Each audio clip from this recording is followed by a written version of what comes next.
శ్రీమాత్రే నమః. జై లలితాంబికాయే నమో నమః. అమ్మదయతో అందరూ బాగుండాలి, అందులో మనం ఉండాలి.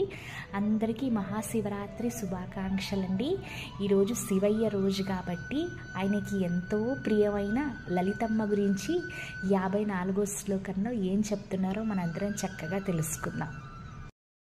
లలితమ్మని మహారూప అని పిలుస్తారు. అమ్మకి ఎన్నో వేల రూపాలండి. కొందరు లలిత అని, కొందరు లక్ష్మి అని, కొందరు సరస్వతి అని, కాళి అని, దుర్గా అని, ఎన్నో వేల రూపాలు, ఎన్నో వేల మొహాలు, ఎన్నో వేల చేతులు, ఆ చేతిలో ఎన్నో అస్త్రాలు, ఇన్ని వేల రూపాలు కలిపితే విశ్వరూపము అయ్యి అమ్మవారు మనని కాపాడతారు. అందుకనే ఆమెని మహాపూజ్య అంటే ఇన్ని వేల రూపాలకి ఎన్ని పూజలు జరుగుతాయి చెప్పండి. మహాపాతక నాశిని, ఎలాంటి తప్పునైనా అమ్మవారు అమ్మ కాళ్ళు పట్టుకుంటే క్షమించేస్తారండి. మహామాయ, ఈ ప్రపంచం, ఈ మాయా ప్రపంచం అంతా సృష్టించింది లలితాంబిక. అందులో మనం చిన్న జీవుల్లా కొట్టుకుంటూ ఉంటాం అన్నమాట. ఎప్పుడైతే భక్తి పెరుగుతుందో మనలో ఈ మాయ గురించి మనకు అర్థమైపోతుందన్నమాట. మహాసత్వ, అమ్మవారు సాత్వికురాలండి.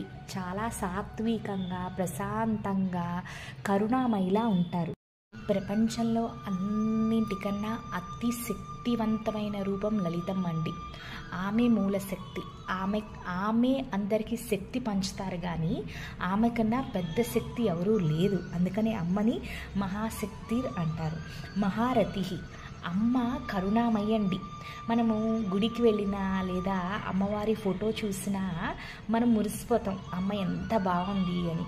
అలాగే అమ్మ కూడా ఆమె భక్తులని చూసి ప్రేమతో మురిసిపోతుందండి. నా బిడ్డలు నా కోసం ఇంత చక్కగా పూజలు చేస్తున్నారు, నా గురించి ఆలోచిస్తున్నారు.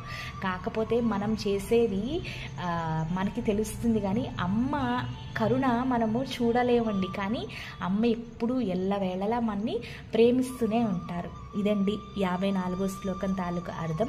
శ్రీమాత్రే నమః. సర్వే జనా సుఖినో భవంతు. హర హర మహాదేవ శంభో శంకర.